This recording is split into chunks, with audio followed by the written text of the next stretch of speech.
आबादी का नाम और उसका निवास स्थान हो गया, जहाँ तक अभी निश्चित हो सके प्रतिवादी, इन सब कुछ चीजों को अपन को कुछ देखना नहीं है, कोई खास बात। बस उसमें कंटेंट लिखे हुए हैं कि एक वाद में, एक प्लेंट में प्लेंटिव क्या क्या बातों को मेंशन करेगा। डाल दोगे सब चीजें? ब्लैक हेडिंग याद करनी है सर इसमें। हाँ, सिर्फ फर्स्ट हेडिंग याद करनी। पॉइंट नंबर ई अपन देख रहे हैं, जिससे कि कॉज ऑफ एक्शन अराइज हुआ है, वाद हेतु जिससे उत्पन्न हुआ है वो बात डालेंगे वो इसमें। फिर बाद में नेक्स्ट पॉइंट पर लिख रखा है न्यायालय की अधिकारिता, इस कोर्ट को जुरिडिक्शन है या नहीं है, वो वाली बात भी मेंशन करेगा कि साहब क्योंकि वाद हेतु इस न्यायालय के क्षेत्र अधिकार में उत्पन्न हुआ, because of the cause of action has arisen in the jurisdiction of this court, so that this court has power to trial this matter. वह अनुतोष जिसका वादी दावा करता है, जो रिलीफ है, जो लास्ट में रिलीफ मांगा जाएगा, उसको एक्सप्रेसली बात करके बताना पड़ेगा कि इन सारे के सारे तथ्यों के क्रम में मेरा आप न्यायालय से निवेदन है कि इनके विरुद्ध आप हमें इतने रुपए का प्रतिकर कंपनसेशन और कोई दूसरी रेमेडी, ब्याज शुदा कोई पेमेंट है तो, या फिर किसी पर इंटरेस्ट लगाना है तो, वो सारी चीजों की डिमांड करेगा।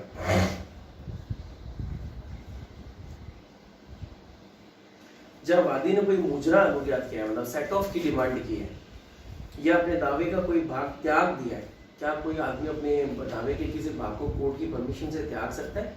ठीक है, वहां ऐसी अनुज्ञात की गई या त्याग की गई रकम भी उसमें मेंशन करेगा कि साहब अभी हम लोग इतने की ही डिमांड कर रहे हैं। अधिकारिता के तौर पर न्यायालय की फीस के प्रयोजन के लिए विषय वस्तु के मूल्य का ऐसा कथन उस मामले के साथ में किया जाएगा। देखो, कोर्ट ना हर मैटर के बारे में फीस ग्रांट करती है कि साहब डिस्प्यूट कितने रुपए की प्रॉपर्टी के संबंध में है कि साहब इतने रुपए की प्रॉपर्टी में, तो ये कोर्ट को आपको इतनी फीस देनी पड़ेगी, है ना। तो जो कॉज ऑफ एक्शन की जो मूल्य वस्तु है, उस कॉज ऑफ एक्शन की मूल्य वस्तु के हिसाब से कोर्ट की फीस डिसाइड होती है। और कई बार क्या होता है, कॉज ऑफ एक्शन अलग अलग तरह का, वसीयत को एनफोर्समेंट में लाने का है, किसी संपत्ति को बंटवारा करने का है, या फिर किसी कॉन्ट्रैक्ट को एनफोर्समेंट लाना है, या किसी स्पेसिफिक परफॉर्मेंस में लाना है, तो अलग अलग तरह की चीजों की अलग अलग फीस अराइज होती है। तो कोर्ट भी तो फीस लेती है ना। तो जब वकील साहब कोर्ट में जो फीस तय करते हैं, पैसों में नहीं देते, कैसे देते हैं? कोर्ट में वकील साहब स्टाम्प पे पैसे देते हैं। स्टाम्प का मतलब स्टाम्प कहाँ से आते हैं? खरीदने पड़ते हैं, कहीं ना कहीं से खरीदेंगे, तो वो खरीदे हुए पैसे लेते हैं। अब वो जो स्टाम्प के जो टिकट होते हैं 5 रुपए, 10 रुपए, 1 रुपए, 2 रुपए, तो उसके हिसाब से जो वैल्यू होती है वो अपन उस पर पेश कर देते हैं। तो दो बातें हैं, एक तो कि कोर्ट की फीस, और दूसरा है जिस सब्जेक्ट मैटर के संबंध में डिस्प्यूट है उस सब्जेक्ट मैटर की रेट। इन दोनों चीजों को डिस्क्राइब करना पड़ेगा। यदि रेट ज्यादा कर दी तो फिर वो वाला कोर्ट का जुरिडिक्शन हट जाएगा, है ना। क्योंकि अपन ने देखा कि सिविल कोर्ट को कितने कितने रुपए तक का जुरिडिक्शन होता है सुनने का, इस वजह से। कॉन्ट्रैक्ट का पेपर क्या कह रहे हो? कॉन्ट्रैक्ट का पेपर आता है वही सर। कॉन्ट्रैक्ट का पेपर वो तो आप वो करवाते हो एग्रीमेंट, 500 रुपीज के एग्रीमेंट होते, वो अलग बात है।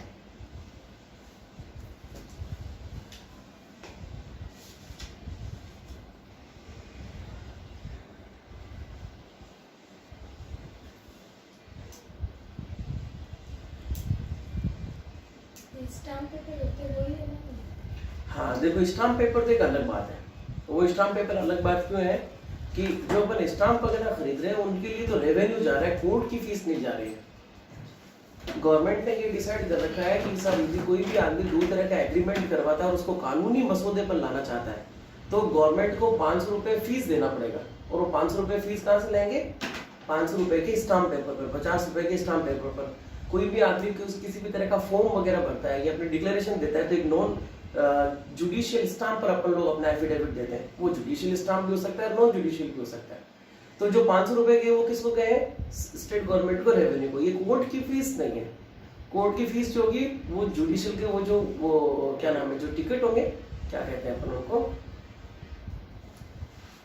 वो कोर्ट की फीस होती है, वही कोर्ट की फीस होती है। यदि आपको खांसी हो रही तो पंखा बंद कर दो भाई, प्रॉब्लम नहीं। पॉइंट नंबर 6, ऑर्डर नंबर 7 का रूल नंबर 6, क्या कह रहा है? Grounds of exemption from limitation of law. यदि कॉज ऑफ एक्शन अराइज होने के बाद वो तय समय सीमा जिस लिमिटेशन में उसको कोर्ट में अपनी बात कहनी थी नहीं कह पाया और वो क्या लेना चाहता है, थोड़ी सी रिलीफ मांगना चाह रहा है कि सर ये रीजनेबल कारण था, इस वजह से मैं कोर्ट में पेश नहीं हो सका, तो फिर उसको स्पष्ट ये बात कहनी पड़ेगी क्योंकि कॉज ऑफ एक्शन इस समय खत्म हो रहा था और मेरे पास में ये अर्जेंट कारण था, इस वजह से मैं इस समय में नहीं आ पाया, इस वजह से।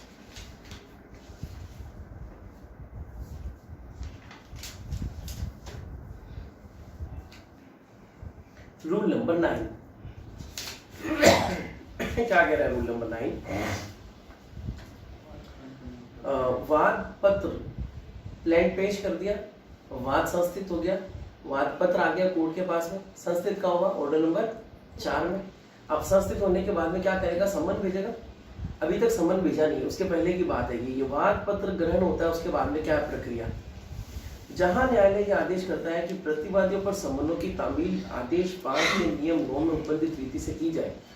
कोर्ट ने प्लेंट एक्सेप्ट कर लिया, रजिस्टर में भी दर्ज हो गया। अब कोर्ट क्या कह रही है कि उस दावे में जो डिफेंडेंट है वो 2 से ज्यादा है, 2 या 2 से ज्यादा है और उन सबको क्या भेजनी है, सम्मन भेजना है। ठीक है, ऑर्डर 5 का नियम नंबर 9 यही कहता है कि साहब सम्मनों को भेजा जाए।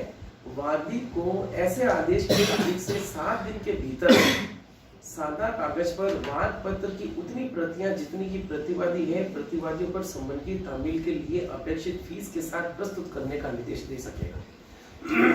क्या कहा इसने? हाँ, अंदर आ जा बेटा, चाय लाई। Thank you. घर में कोई नहीं क्या सर?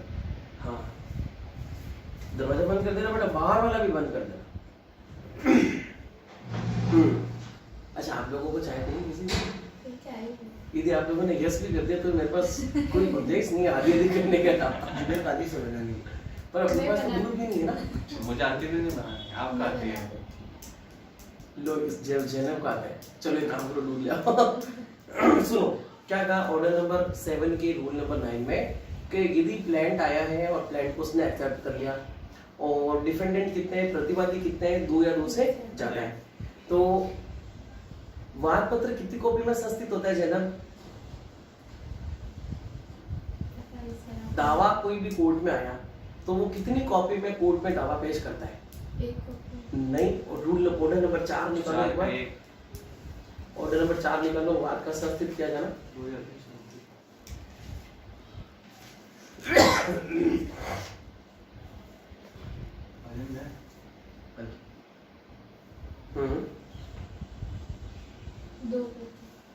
दो प्रतियों में, और ये बात लिख रखी है कहाँ सेक्शन में? 26। Section number 26। देखो जरा उसको आप बात से इंटरलिंक कर दिया करो।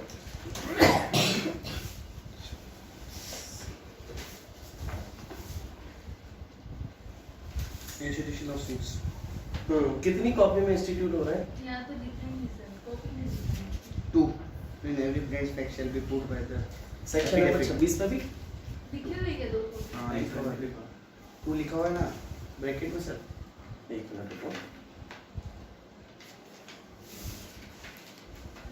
ये 2 चीजें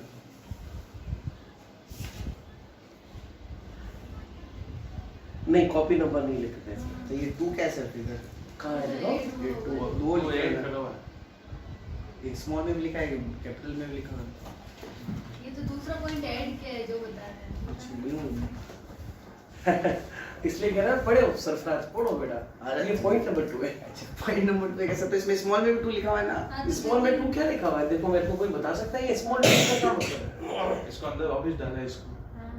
इसको अलग करके अलग लिखा, इंपॉर्टेंट पॉइंट। कॉन्स्टिट्यूशन पूरा पढ़ लिया आपने जो है इतने सरफराज, और आपको ये जो दूसरा नंबर 2 लिख रखा है हाँ तो इसका मतलब नहीं पता चल रहा। या तो मैं भूल गया हूँ ऐसा हो सकता। ऐसा नहीं, देखो ये 202 में ऐड हुआ है सर। अच्छा अरे ये तो नीचे वाले जो अमेंडमेंट्स के उसके बारे में लिखा हुआ है सर। हाँ, आ देखो तो ये 1976 में हुआ था या फिर 1999 अच्छा, अमेंडमेंट्स के लिए नीचे- उसके लिए कोई खास जरूरत नीचे नहीं। लाइन दी वो मैं हाँ वो तो यही ना सर। जो कोई भी बातें पेज के नीचे लिखी हुई होती है उसको कहते हैं फूटर। फुटर, हाँ, होती है ना। Footer note. और जो कोई भी ऊपर होता है उसको टाइटल नहीं, वो उसको बोलते अच्छा, हैं। हाँ भाई, ये जो नीचे लिखे हुए ना, ये कई बार अपन ऊपर भी लिखे हुए देखते हैं किसी किताब में। टाइटल नोट तो सही है। उसको कहते हैं हेडर। Header, heading. जो हेड पे होता है हेडर, नीचे होता है फुटर। तो फुट पॉइंट वो तो 1999 यही है में क्या? ये तो फुट पॉइंट नीचे लिखे हुए जो पॉइंट होते हैं। अभी वो भगोरिया साहब ने आपको क्या कहा कि फुटनोट्स डालना। हाँ। फुटनोट्स का मतलब कि आपने ये वाली बात कहाँ से उठाई उसको मेंशन करके डालना। इसका मतलब होता है फुटनोट्स। आपके इसमें नहीं लिखा हुआ होगा शायद, लिखा है, इसमें भी नहीं है। पॉइंट नंबर 1 2 3 नहीं लिखे हुए नीचे, लिखे हुए हैं। 1999 में आया था sir.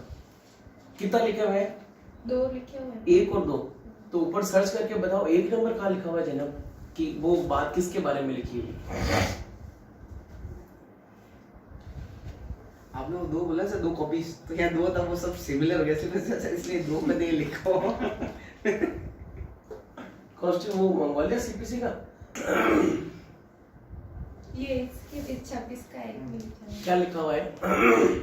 Section 26 numbered bye act 46 of 1999। मतलब वो जो 1 नंबर लिखा हुआ है ना, उसका रेफरेंस दिया उन्होंने नीचे कि ये जो 1 नंबर बात है उसका हवाला ये है।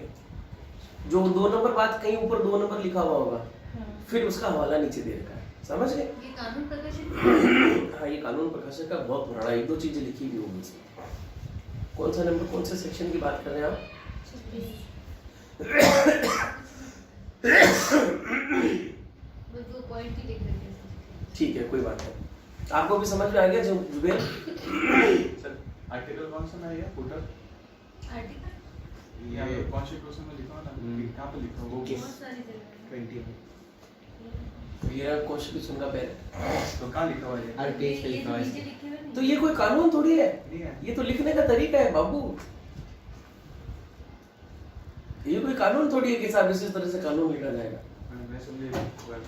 हाँ। बोला ना, तो आज ही रिजल्ट पूरी समझ में आ गया आ गया। क्या है उधर। ये वो है बताने के लिए कि इसको कब संशोधित किया जाता है, हाँ। क्या करा था। अमेंडमेंट के अलावा कोई लाइन लिखी, उसका मतलब क्या है? कहाँ लिखा है? ये नहीं होता। अमेंडमेंट की लाइन भी लिखी थी नहीं लिखा। First of all. हाँ, ये नहीं। देखना ये सफा लिखे ना सेक्शन 26। तो आपके पास इसका मतलब आपके क्या? पास डायरेक्ट अलग है ना। सिंगल दिस की इतनी नहीं। हाँ नहीं, इधर भी था। अच्छा, इसे पर बड़े दुर्भाग्य की क्या बात है पता है कि आपके पास तो पढ़ा तो है पर वो आपके काम नहीं आएगा। कौन सा ये वाला काम हो गया सीपीसी? हाँ, तो मंगवाओगे तो सही ना, हाँ। पर काम तो आएगा नहीं, क्यों नहीं आएगा सर? क्योंकि माँ पढ़ तो रहे हो ही नहीं। और वो पढ़ रहा है तो इसकी तुलना में वो ज्यादा ठीक है, कच्चा पक्का ही पढ़ो। साथ चलो, वापस चलो। रूल नंबर 9 की बात चल रही है। क्या? हाँ। एक रेगुलर जब मारता है, एक पीछे 2 कदम होके जब मारता है तो वो ज्यादा आगे जाता है।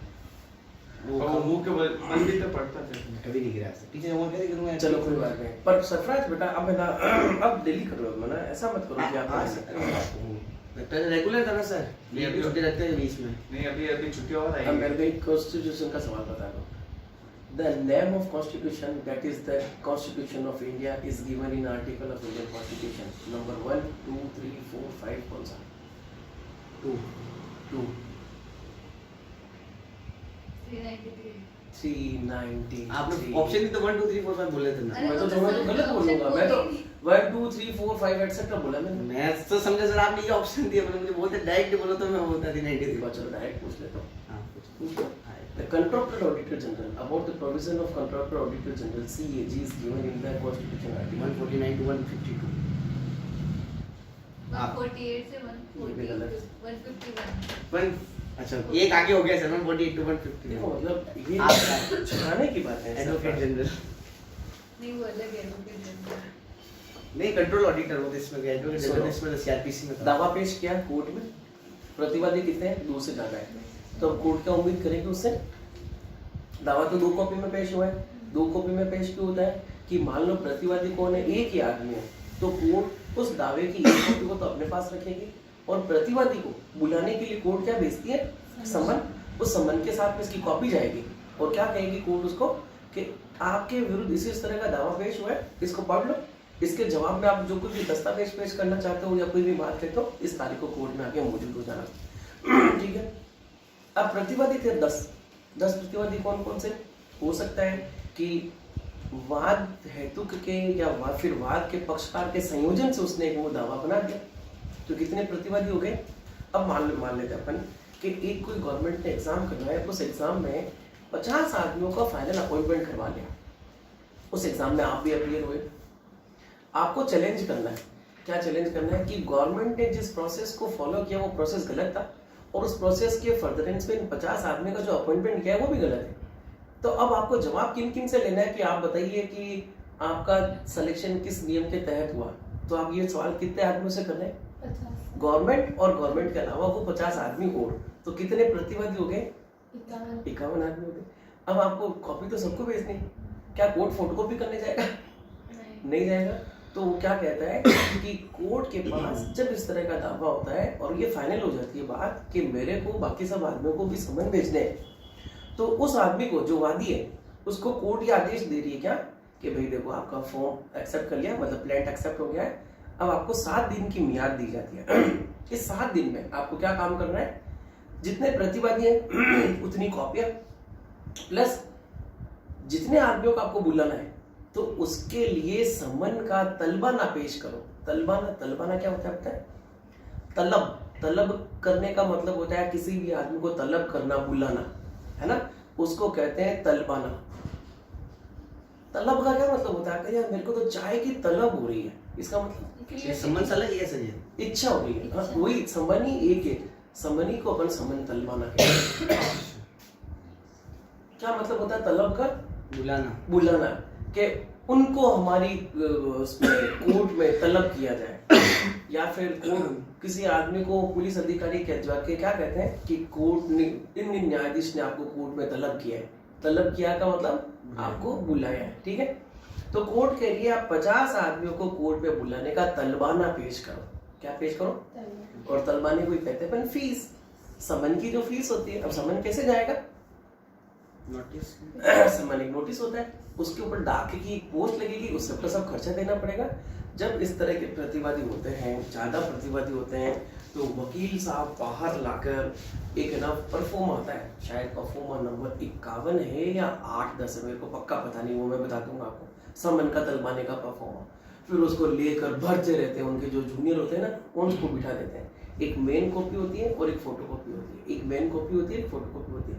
फोटो कॉपी का मतलब नीचे क्या लगा देते हैं? Carbon copy. तो 2 कॉपी में भरा जाता है। मेन कॉपी तो कोर्ट में पेश कर दी जाती है और बाकी की जो 50 फोटो कॉपियां होगी वो सबके सब फोटो कॉपियां कोर्ट इन दावों की कॉपियों के साथ में भेज देगी।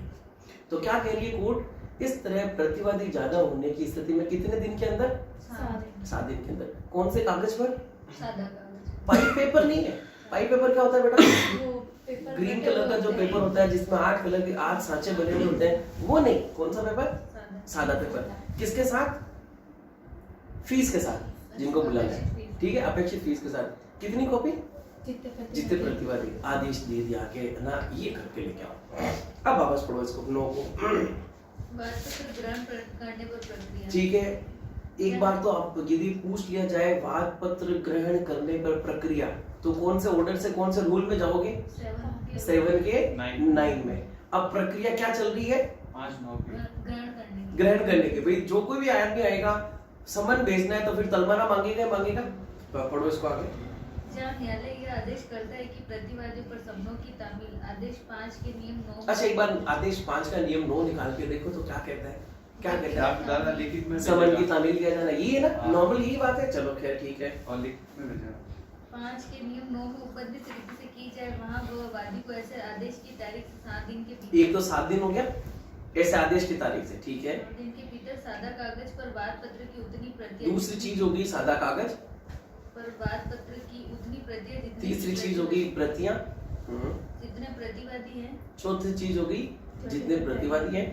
प्रतिवादियों पर समनों की तामील के लिए अपेक्षित फीस के साथ। 5वीं चीज है अपेक्षित अपेक्षित फीस। तो क्या क्या चीज होगी? आदेश की तारीख से 7 दिन, सादा कागज, उतनी कॉपियां जितने प्रतिवादी, समन की फीस के साथ पेश करो। और यदि वो नहीं करता है तो नहीं करता तो खारिज तो दावा वाद पत्र खारिज हो जाएगा। निकालो ऑर्डर नंबर 7 का रूल नंबर 11। इसमें से वो वारंटी निकलता है, इसमें करते का नाम मंजूर किया जाए। वाद पत्र के नाम मंजूर किए जाने पर ऐसा कहीं लिखा गया कि इस आदेश के नियम 9 की अनुपालना नहीं हुई तो वाद पत्र खारिज कर दिया जाएगा। हाँ सर, जो है। किस में लिखा हुआ है? मतलब लास्ट वाला है, हाँ, F में। क्या लिखा? जहाँ वादी नियम 9 के उपबंधों का अनुपालन करने में मतलब नियम 9, तो पहले मुझे ये बताओ कि आपने ये कैसे अंदाजा लगाया कि वो नियम 9 इसी ऑर्डर का है या किसी दूसरे ऑर्डर का है? इसी ऑर्डर में लिखा हुआ है तो यदि किसी दूसरे ऑर्डर का होता तो वहां लिखा होगा ऑर्डर नंबर 9 उसका नियम 9, ठीक है। हाँ बस हो गया ना। हाँ, और वो 7 का 11 भी हो गया है काम। हाँ, इतनी है जहाँ 7-11 में अपन 6 आधार पढ़ने वाले हैं, उसमें से एक आधार आपका पूरा हो चुका है, ठीक है। अच्छा, एक अपन ने पढ़ा था कि वाद पत्र 2 कॉपी में पेश किया जाता है, और यदि 2 कॉपी में पेश नहीं किया तो क्या वाद पत्र खारिज हो सकता है? हाँ सर, हाँ, कहाँ लिखा हुआ है? ये रहा सर, यही में लिखा है। क्या लिखा हुआ है? जहाँ यह 2 प्रतियों में फाइल नहीं किया जाता, वहाँ वाद पत्र खारिज कर नामंजूर दिया कर दिया जाएगा, ना मंजूर। ठीक है। 7-11 में टोटल 6 आधार हैं, जिनमें से 5वां और 6ठा नंबर आधार अपन लोगों ने डिस्कस कर लिया।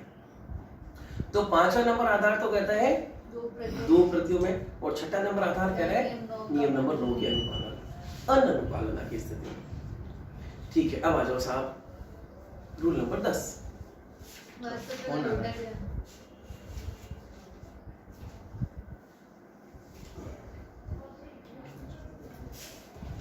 हेलो, हाँ रुचि जी, हाँ नहीं, ये व्हाट्सएप पे नहीं है, मैंने आपको व्हाट्सएप पे मैसेज किया नहीं है। सच में। हाँ ठीक है, थोड़ी देर बात करो रुचि। ओके, हाँ चलो 10, रूल नंबर 10। वाद पत्र का लौटा ही जाना। क्या मतलब समझ रहे हैं अपन? रिटर्न ऑफ क्लेम वापस लौटा जाए। लौटाया जाना, क्या कहेगा कोर्ट? क्या?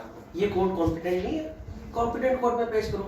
सीआरपीसी जब अपन पढ़ रहे थे तो एक सेक्शन था परिवाद का लौटाया जाना। हाँ 201 क्या कहता है मैजिस्ट्रेट?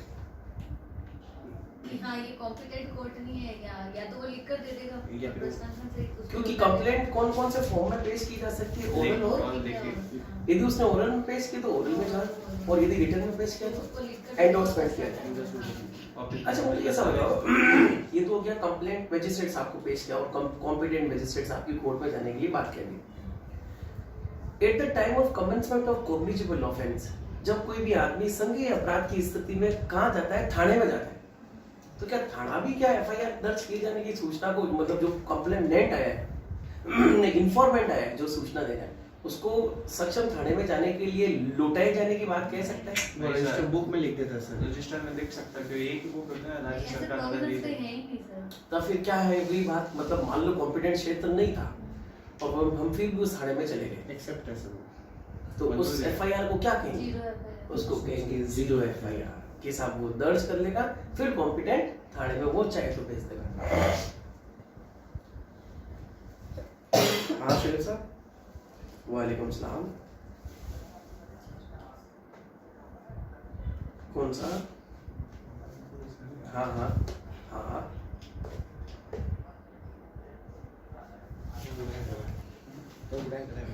अभी प्रेजेंट में तो नहीं पड़ी होगी यार। कॉलेज से? हाँ कल भेज दूँगा, कल भेज दो। ठीक है, पढ़ा रहा हूँ बच्चों से।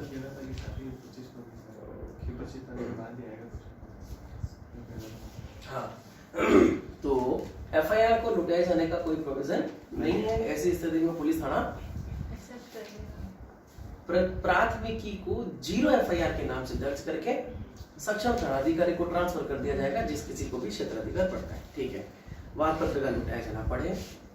नियम 10 क के उपबंधों के अधीन रहते हुए वाद पत्र वाद के किसी भी प्रक्रम में उस न्यायालय में उपस्थित किए जाने के लिए लौटा दिया जाएगा जिसमें वाद संचित किया जाना चाहिए था। अच्छा, ऐसा क्यों लिखा वाद के किसी भी प्रक्रम में?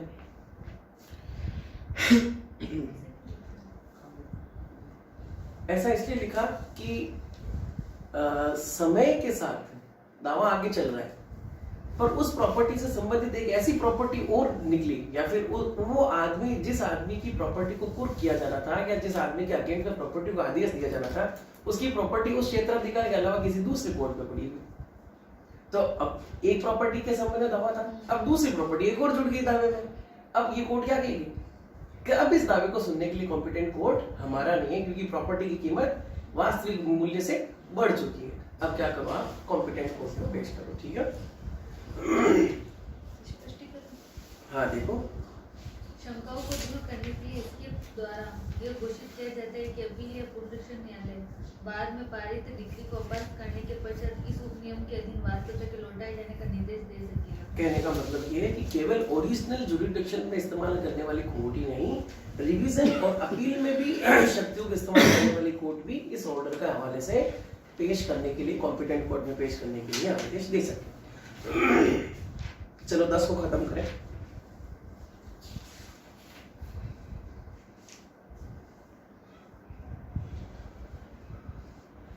10 ए को छोड़ के चलेंगे आगे। 11 decision of claim, rejection of claim. वादपत्र का नामंजूर किया जाना। वादपत्र निम्नलिखित दशाओं में नामंजूर किया जाएगा। अच्छा, पहले मुझे ये बताओ, क्या वाद पत्र को नामंजूर किया जाना डिक्री की परिभाषा में शामिल है या नहीं? है। कहाँ लिखा हुआ है ऐसी बात जुबेर? वाद पत्र का नामंजूर किया जाना डिक्री है। वो 2 के 2 में लिखा हुआ है। क्या लिखा हुआ है? ये नाम मुझे कहना चाहिए। ठीक है, 2 के 2 में उसके 2 में ही तो है सर। 2 के 2 में तो है। दो बातें लिखी हुई है, जिसकी डिक्री है, दो बातें जो डिक्री नहीं है। पढ़ता ये भी लिखा है कि प्राथमिक नहीं, कौन कौन सी डिक्री होती है? वादपत्र का नामंजूर किया जाना और धारा 144 के अधीन 144 के अधीन डिटर्मिनेशन ऑफ क्वेश्चंस, है ना। और डिक्रियां कितने प्रकार की होती है? 2 कौन सी? 9 प्रारंभिक और अंतिम। प्रारंभिक और अंतिम। या तो डिग्री प्रारंभिक हो सकेगी या अंतिम। अंतिम ऑर्डर बाद में चेंज हो सकता है। हाँ, प्रारंभिक में यदि आपने अपील नहीं की है तो फिर उस पर नहीं करोगे। ठीक है। अच्छा, वाद पत्र का नामंजूर किया जाना एक डिग्री की परिभाषा में आ रहा है ना। तो वो एक कौन सा आधार है जिस आधार पर ऑर्डर नंबर 7 के रूल नंबर 11 में नामंजूर किए जाने वाला, अच्छा ये मेरिट डिमेरिट तो था नहीं, क्या किया है? 2 कॉपी में नहीं लेके आए, वाद पत्र को नामंजूर कर दिया। जबकि डिग्री, अच्छा वो डिग्री होती है और डिग्री की अपील हो सकती है। डिग्री की परिभाषा में रखा है 7/11 में वाद पत्र को नामंजूर किया जाना। मेरा सवाल आप लोगों से ये है, वो कौन सा कंटेंट है जो ये बात बता रहा है कि 7/11 में दी हुई चीज डिग्री हो सकती है? डिग्री होने के लिए किस चीज का एसेंशियल होना जरूरी है? वो जरूरी बात क्या है जिसलिए इसको डिग्री माना? एक्चुअली ये डीम्ड डिग्री है ना, प्रॉपर डिग्री नहीं है, डीम्ड डिग्री है। डीम्ड डिग्री का मतलब कुछ प्रोविजन की डिग्री को फुलफिल करती है और कुछ प्रोविजन की डिग्री को फुलफिल नहीं करते, इसलिए इसको डिग्री के जैसा माना गया है, डिग्री नहीं माना गया। पर अपन अंडरलाइन किया था वहां पर। तो वो कौन सा कंटेंट है हाँ जिसकी वजह से हमें ये पता चले कि सर ये वो बात है जिस बात की वजह से इसको डिग्री कहा गया, डिग्री के जैसा समझा गया।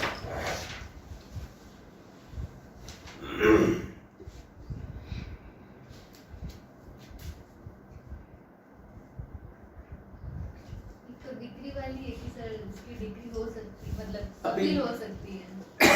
अच्छा ठीक है, 4 कंटेंट हो जाए। डिग्री कोर्ट से लेनी है मेरे को, तो मैं कोर्ट में क्या चीज पेश करूंगा तो मेरे को डिग्री मिलेगी? आदेश निर्णय। नहीं, आदेश और निर्णय एक्चुअली लास्ट में डिग्री बन जाता है। हाँ। मैं कोर्ट में क्या बात लेकर के अपनी, मैंने कोर्ट में क्या कहा, क्या चीज अपने दस्तावेज पेश की, जब कोर्ट ने मुझे उस बात पर डिग्री पारित की। कोर्ट में हम क्या क्या चीज पेश करते हैं? या तो वादपत्र या ये रिटर्न स्टेटमेंट नहीं, ये तो नहीं होगा। हाँ, रिटर्न स्टेटमेंट तो उसका अगेंस्ट हो गया। या तो वाद पत्र पेश करते हैं या कोर्ट से हम कोई आवेदन पेश करते हैं, या तो एप्लीकेशन पेश की जाती है। हिंदू मैरिज सेक्शन नंबर 9 में हिंदू मैरिज एक्ट का सेक्शन नंबर 9 क्या कहता है? दाम्पत्य संपत्ति का कॉन्जुगल राइट के रिस्टोरेशन किए जाने के लिए आदेश। हाँ, पति और पत्नी की तरफ से क्या पेश किया जाएगा कोर्ट में? आवेदन। क्या प्लेंट पेश किया है? नहीं, तो आवेदन जब पेश किया जाता है तो उसमें डिक्री नहीं होती। जब प्लेंट पेश किया जाता है उसी में डिक्री होती है। आप डिक्री की परिभाषा में देखोगे कि डिक्री उसी मामले में दी जाती है जिसमें क्या पेश किया गया है? वाद पत्र। तो अपन क्या पेश कर रहे हैं? वाद पत्र। तो वाद पत्र को पेश कर रहे हैं, इसलिए तो डिक्री मान रहे। अच्छा, डिक्री क्यों नहीं मान रहे प्रॉपर? ये डीम डिक्री क्यों है? नाम मंजूर हो गया। प्रमिला, मैंने अभी जो बात समझी वो समझ गई, दिमाग में जगह बैठ गई। हाँ, क्योंकि जैनब? इसमें आवेदन वाली बात नहीं, इसमें वाद पत्र अपन प्लेंट खुद ही पेश कर रहे हैं। हाँ, वाद पत्र। वाद पत्र के आधार पर ही किया गया है। वाद। डिक्री उसी में पारित होगी जो प्लेंट होता है। समझी जैनब? क्या समझी? कोर्ट में हम लोग क्या क्या पेश करते हैं? या तो या आवेदन, कोई अर्जी। अर्जी पेश जब हम लोगों ने की है उसमें कोर्ट कभी भी डिक्री नहीं देता, क्योंकि डिक्री देने के लिए क्या पेश किया जाना पड़ता है? कहाँ लिखी हुई है ऐसी बात? 2.2 में। देखो तो 2.2 में डिक्री कौन सी चीज में पारित करता है? सेक्शन नंबर 2 का सबसेक्शन नंबर 2 देखो।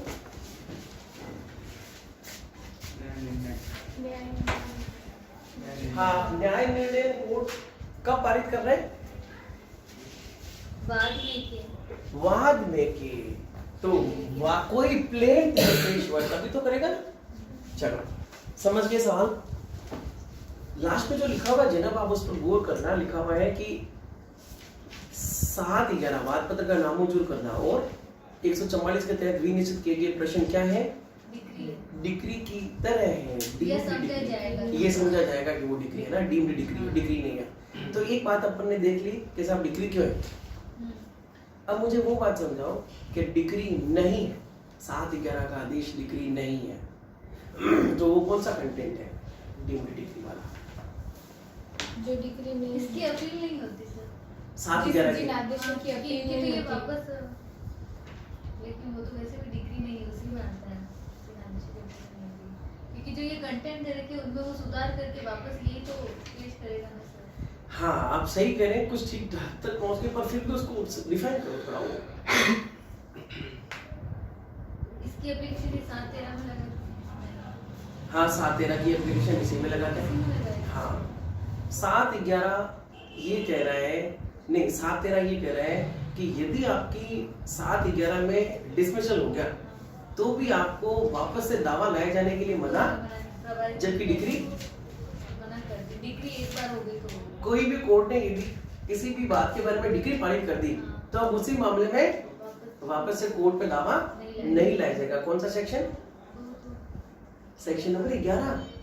हाँ, सेक्शन नंबर 11 यही तो कह रहा है रेस जुडिकेटर कि जब कोर्ट के द्वारा डिक्री पारित कर दी जाती है तो उसी मामले के आधार पर नया वाद, नहीं लाए। जबकि 7/11 के का बचाव कौन कर रहा है? ऑर्डर नंबर 7/13 क्या कह रहा है? यदि रिजेक्शन ऑफ सूट हो गया तो भी आप आवेदन वापस नहीं कर सकते हैं। तो इस आधार पर ये प्रॉपर डिग्री नहीं है। समझ इसको गए? लैंग्वेज में कैसे लिख सकते हैं? क्या लिखना है? देखो, इस पर अपन लिख सकेंगे कि ये दो चीजें डिग्री के सदृश है। इसमें डिग्री के होना और डिग्री के नहीं होने के दोनों के कंटेंट शामिल है। हाँ, दो की बात बता रहे दो की बात बता रहा हूँ, ठीक है। अब लैंग्वेज में कैसे कि 7/11 के तहत दिया गया आवेदन, नहीं 7/11 के तहत दिया गया आदेश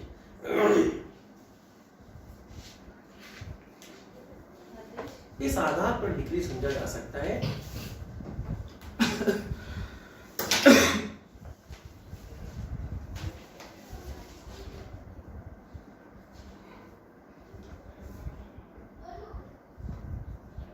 कि यह आदेश वाद पत्र प्रस्तुत करने पर दिया गया है। समझ रहे हैं सरफराज क्या बात चल रही है?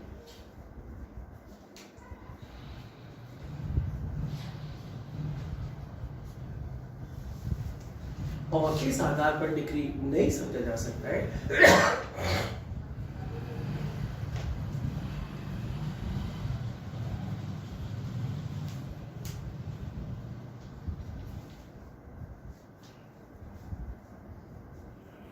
कि 7/11 के तहत दिए गए आदेश की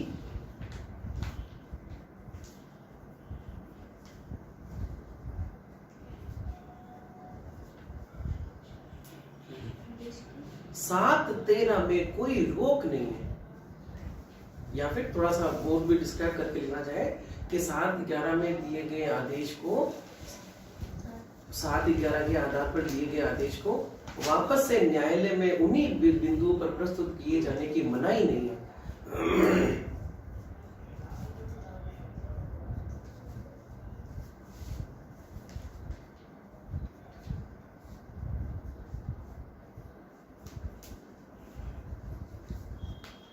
जबकि एक बार डिक्री पारित किए जाने के बाद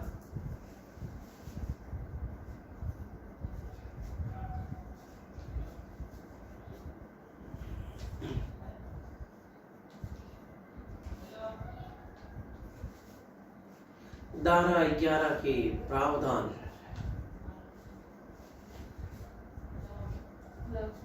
हाँ रेस जुडिकेटा लिख दें, रेस जुडिकेटा के प्रावधान लागू हो जाते हैं।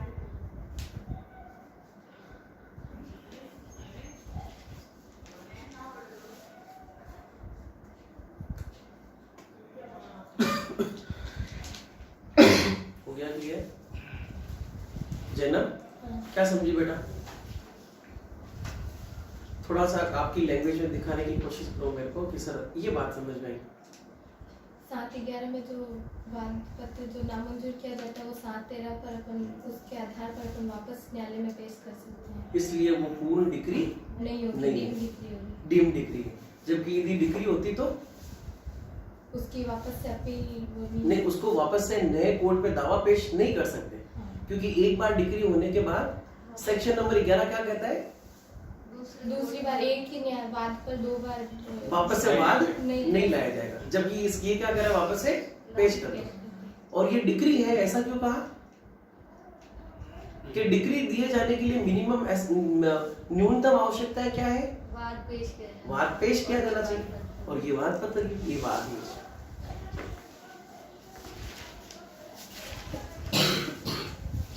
वाद पत्र निम्नलिखित दशाओं में नामंजूर किया जाएगा। Shall be rejected in the following cases. Number 1, जब कॉज ऑफ एक्शन प्रकट नहीं करता। कॉज ऑफ एक्शन का मतलब लड़ाई क्या हुई है यही नहीं बता रहा, कोर्ट में दावा पेश कर दिया। जबकि अभी अपन ने ऑर्डर 7 के रूल नंबर 1 में देखा कि कॉज ऑफ एक्शन का मेंशन किया जाना आवश्यक है ना? एक तो ये बात हो गई। दूसरी बात, जहां दावाकृत अनुतोष का मूल्यांकन कम किया गया है और वादी मूल्यांकन को ठीक करने के लिए न्यायालय के द्वारा अपेक्षित किए जाने के समय के भीतर भी न्यायालय की नियत क्या है उसमें असफल रहा है। क्या मांग की? रिलीफ।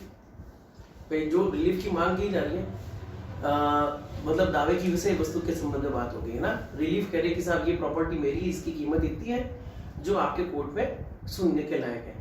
पर कोर्ट ने कहा कि तुम तो 5 लाख ही बता रहे हो, इसकी इस प्रॉपर्टी की कीमत कितनी है? 50 लाख या 20 लाख, जो मेरे जुरिडिक्शन में नहीं है। इसको ठीक करके लाओ। और ये कोर्ट दूसरे को दावा सुनेगा, हम नहीं सुनेंगे।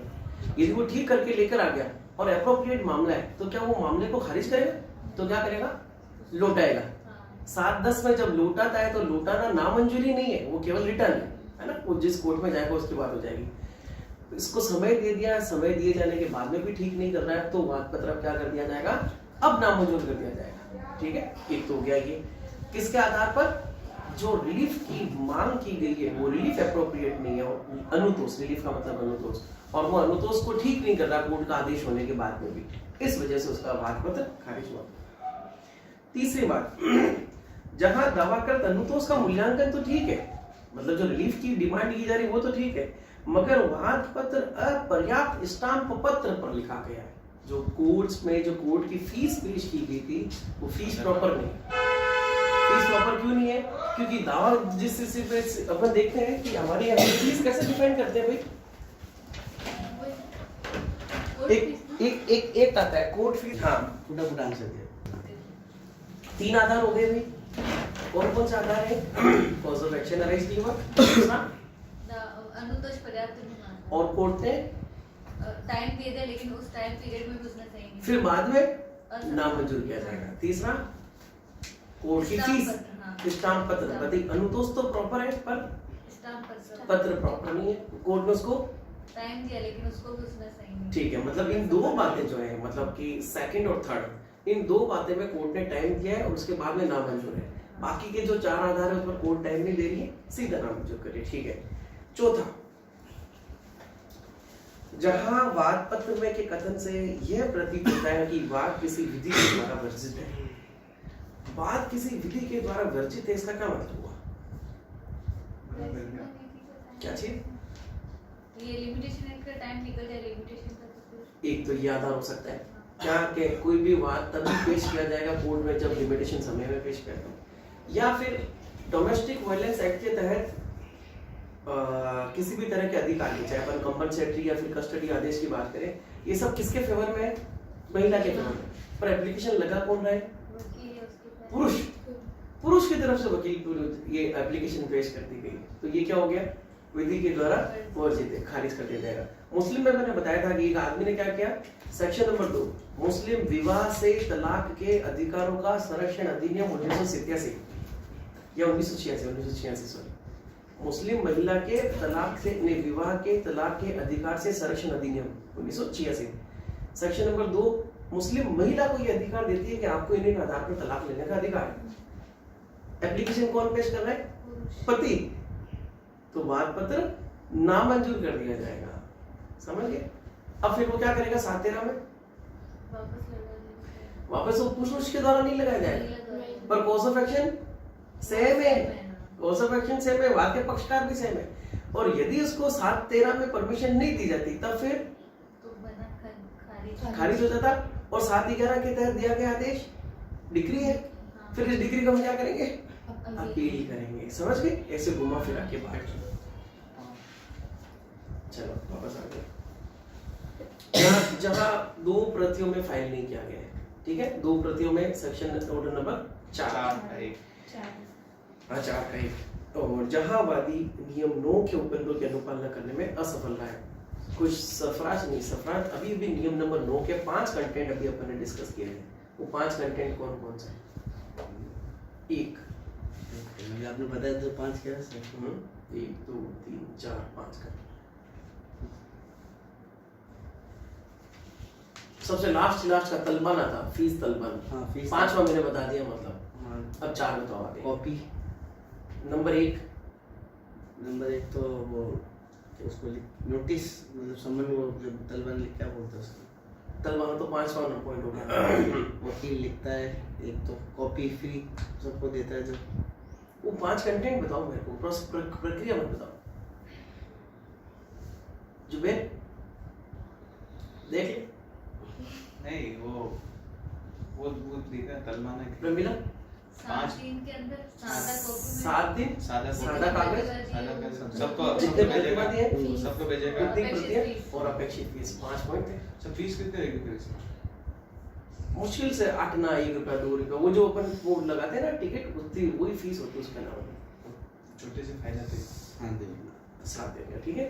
तो ये हो गए 6 आधार ऑर्डर नंबर 7 रूल नंबर 11। तो 5 9 पे तो कह सकता अपन कि 5 9 के अनुसार करेगा ये। 5 9 तो है बात ऑर्डर नंबर 9 के रूल नंबर 5 की। मैंने मैं इसके तो दे रहा हूं सर, 9 पे तो दे रहा हूं हाँ, तो 7 आदेश से तो दे रहे हैं। वही तो आदेश दे ऑर्डर नंबर 7 के रूल नंबर 9 में कौन सा आदेश दे रहे हैं? ऑर्डर नंबर 5 के 9 का ही तो आदेश दे रहे हैं, वही तो बात है। और चल। 5 से बता ही दो। डाक के बारे में देखेंगे। रूल नंबर 13 जहाँ वादपत्र की नामंजूरी से नए वादपत्र का उपस्थित किया जाना प्रभावित नहीं होता है। इसमें इसके पूर्व वर्णित आधारों में से किसी पर भी वादपत्र के नामंजूर किए जाने पर केवल नामंजूरी के ही कारण वादी उस वाद हेतु के बारे में नया वादपत्र उपस्थित करने से प्रभावित नहीं हो जाएगा। बस केवल इस डिसमिसल ऑफ सूट की वजह से नया दावाद पत्र पेश करने से मना नहीं कर दिया जाएगा, नया वाद पत्र पेश कर सकता है। ऑर्डर नंबर 8 पे आ जाए। हाँ सरफराज, आप तब तक एक काम करें, एक सेंटेंस लिखो हिंदी में। हाँ हिंदी में लिखो।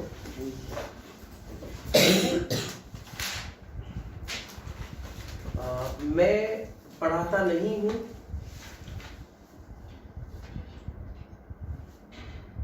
कोमा। हाँ मैं पढ़ाता नहीं हूँ, कोमा, मुझे पढ़ाया जाता है।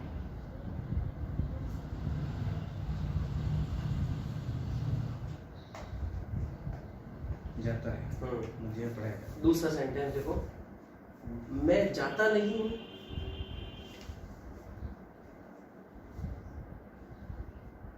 मुझे ले जाया जाता है।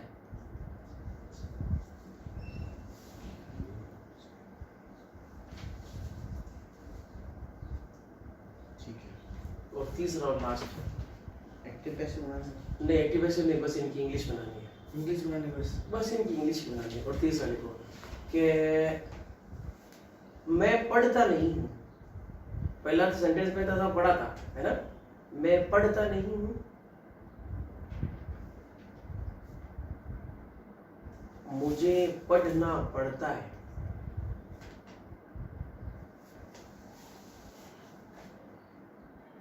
तीसरे सेंटेंस की क्या खास बात है कि मैं अपने ऊपर किसी मजबूरी को बता रहा हूँ। मैं पढ़ता नहीं हूँ, मुझे पढ़ना पड़ता है, मेरी मजबूरी है कि मैं पढ़ूं, मुझे पढ़ना पड़ता है। इसकी इंग्लिश क्या होगी? सभी सफाई हो जाएंगे। मैं पढ़ाता नहीं हूँ, मुझे पढ़ाया जाता है। मैं जाता नहीं हूँ, मुझे ले जाया जाता है। मैं पढ़ता नहीं हूँ, मुझे पढ़ना पड़ता है। ठीक है, अब इनका इंग्लिश में ऑर्डर नंबर 8, लिखित कथन, मुजरा और प्रतिदान। क्या होता है लिखित कथन? प्रतिवादी पेश करता वापस वादी के वाद पत्र का जवाब देता। वादी ने वाद पत्र पेश किया कोर्ट में, कोर्ट ने उस वाद पत्र को एक्सेप्ट किया और ये आदेश दिया कि साहब फीस की तलबाना पेश करो, हम सामने वाले आदमी को समन भेज रहे हैं। उसने तलबाना पेश कर दिया, कोर्ट ने मूल कॉपी और समन की कॉपी किसको भेज दी? प्रतिवादी को। प्रतिवादी के घर पे आई, प्रतिवादी भागे भागे कहा गए वकील साहब के पास कि देखो इसने आदमी ने मेरे खिलाफ क्या क्या दावा किया। वादी ने कहा नहीं, वकील साहब ने कहा कि साहब समन की तामील होगी, हमने साइन करके दे दी, क्या हाँ दे दी। कि ऐसी समन की तामील होने के बाद कितने दिन के भीतर भीतर हमें कोर्ट में पेश होना है? 30 दिन और अधिकतम 90 दिन के अंदर कोर्ट में पेश होना है। पेश होके क्या बात कहेंगे? वो जो उसने जो बात कही है उन सभी बातों का मुझे जवाब पेश करना है, उसी को हम क्या कहेंगे? लिखित कथन। तो उस आदमी ने जो बात पेश की है वो किस किस के संबंध में हो सकती है? बात पत्र के अनुसार हाँ, बात पत्र किस किस आधार पर हो सकता है? संपत्ति के ऊपर हो सकता है, पैसे के ऊपर हो सकता है, और दोनों की शादी के आधार पर हो सकता है, धोखाधड़ी हो सकती है, मेंटेनेंस हो सकती है, बंटवारा हो सकता है।